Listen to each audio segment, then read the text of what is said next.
Meriam artileri milik Angkatan Bersenjata Ukraina berhasil dihancurkan dalam serangan terkoordinasi antara operator detasemen Kaira dari Brigade Senapan Bermotor Pengawal Terpisah ke-39 dan unit Angkatan Udara serta Pertahanan Udara Rusia ke-14. Serangan ini dilakukan berdasarkan data target yang ditentukan secara presisi. Rekamannya beredar Minggu, 13 Juli 2025.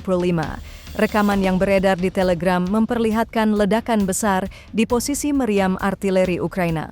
Beberapa saat kemudian, tampak peralatan tersebut terbakar hebat, menandakan kehancuran total akibat hantaman artileri Rusia. Operasi ini merupakan hasil dari koordinasi antara pasukan darat dan udara dalam upaya menetralisir kekuatan tembak Ukraina di sektor timur. Pengintaian dan penetapan target dilakukan oleh unit UAV dari Detasmen Kaira. Serangan ini menjadi bagian dari rangkaian upaya sistematis Rusia dalam menghancurkan kemampuan artileri Ukraina di garis depan, guna membuka jalur untuk manuver darat berikutnya.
Download Tribun X sekarang, menghadirkan lokal menjadi Indonesia.